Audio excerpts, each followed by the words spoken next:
Et bonjour à tous, aujourd'hui on se retrouve pour le deuxième épisode sur Naboo. Et aujourd'hui on va parler des créatures animales qui se trouvent aux alentours de la capitale des Naboo.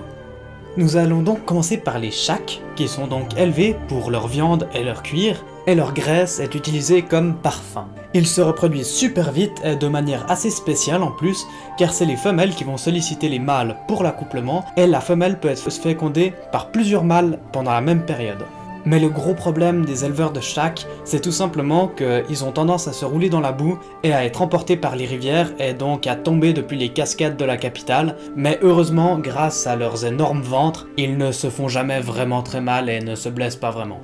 Ensuite, nous allons parler du Tuscat, qui est comme un énorme chien de berger utilisé pour garder les shaks dans les prés. Il a de petites défenses sous le menton qu'il peut utiliser pour percer la peau de ses adversaires et intimider les shaks afin qu'ils restent groupés. Les Tuscats sont très intelligents et ils arrivent à s'autogérer niveau nourriture, tuant simplement les bêtes du troupeau dont ils ont besoin pour survivre. Ils sont aussi utilisés comme monture par la police de Naboo et sont souvent domestiqués car ils sont très doux et protecteurs envers les enfants. Nous enchaînons ensuite avec le Gualama, un grand cheval blanc à cornes, lui aussi utilisé comme monture principalement par la reine et par ses sujets. Autre monture encore plus noble, le Gualara, cet énorme cheval noir, est souvent monté pendant des cérémonies. Nous allons maintenant passer aux animaux plus petits comme par exemple la pirouette. Derrière ce joli nom se cache un prédateur hors norme pouvant atteindre une vitesse de 300 km/h en piqué et attraper des proies plus grandes qu'elle.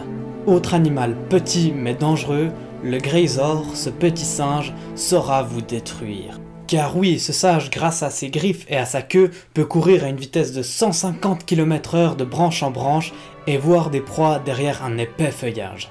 Un autre animal à l'apparence trompeuse est le Vourpak. Ce petit animal de compagnie, apprécié principalement par les femmes Naboo de la noblesse, peut très bien faire office de chien de garde et faire fuir n'importe quel voleur. Les Naboo les gardent souvent dans les manches afin de pouvoir se réchauffer les mains en hiver. Et voilà, cet épisode est désormais terminé. Nous nous retrouverons encore 2 fois pour parler des animaux, ceux des abysses et ceux du marais Gungan. Si vous avez des demandes ou des idées quant au sujet à aborder, n'hésitez pas à les laisser en commentaire.